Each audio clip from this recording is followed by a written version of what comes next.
মঙ্গলবার সকালে মাহমুদ ফরেন মানি এক্সচেঞ্জে স্বত্বাধিকারী রাসেল ও তার ভগ্নিপতি জাহিদুল হক বাসা থেকে বের হয়ে তাদের ব্যবসায়িক প্রতিষ্ঠানে যাচ্ছিল। মিরপুর 10 নম্বরের ফায়ার সার্ভিসের গলির বাতেন সড়কে আসলে দুটি বাইক তাদের গতিরোধ করে। বাইকে 5 থেকে 6 জন ছিল। এ সময় তারা ফাঁকা গুলি ছুড়ে। 10-15 জন লোক এখানে এইরকম দাঁড়াইলে খালি ছবি ওটা কেউ ধরে না। ওরা যদি এই 4 লোকের ধরতো, 2 জনের কাছে পিস্তল আর 4 জনের কাছে তো চাকু তো ধরতে পারতাম না। আমাদের জোয়ান মানুষ যারা, আমরা যখন জোয়ান ছিলাম কলেজে পড়ছি, এরা ধরতে পারতো না, কেউই ধরলো না। তো টেহা নিয়ে গেল। পরে আবার যখন ধরছি, যখন ছাড়ি না দিলাম, পরে পিছন তনে একটা শব্দ হইলো, ভাবছি যে বোধহয় গুলি করছে।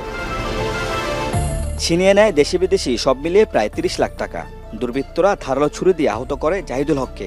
মোটর সাইকেলে 3 জন না 6 জন আসছে, আইসা একজন ভদ্রলোক আর কি অ্যাটাক করছে। অ্যাটাক করে কি নিছে না নাইছে, তারপরে গুলি করছে। ওনাকে গুলি করে ব্যাগ নিয়ে গেছে টাকার। এখানে রক্ত পড়ে আসছিল তো, ওখানে সবাই কয় কি কয় চিন্তাই। এই ঘটনায় মিরপুর মডেল থানার ভারপ্রাপ্ত কর্মকর্তা জানায়, একজন সন্দেহভাজন আটক করা হয়েছে। ঘটনাস্থলের আশেপাশের সিসিটিভি ফুটেজ দেখে বাকি অপরাধীদের গ্রেপ্তারের চেষ্টা করছে পুলিশ। আমরা আসলে প্রকৃতপক্ষে বিভিন্ন অ্যাঙ্গেলে দিক মাথায় রেখে কাজ করতেছি, কারা এই ঘটনা ঘটাইতে পারে। প্রকৃতপক্ষে আমরা একজনকে একজনকে গ্রেপ্তার করেছি, তাকে জিজ্ঞাসা চলতেছে। এ ঘটনায় স্থানীয় বাসিন্দারা নিরাপত্তা ব্যবস্থা জোরদারের আহ্বান জানান। ওমর ফারুক, এখন, ঢাকা। একনল অ্যাডভান্সড হাইজিন সোপ, এবার জীবাণু ধুলাবালি ঘাম ক্লিন বোল্ড।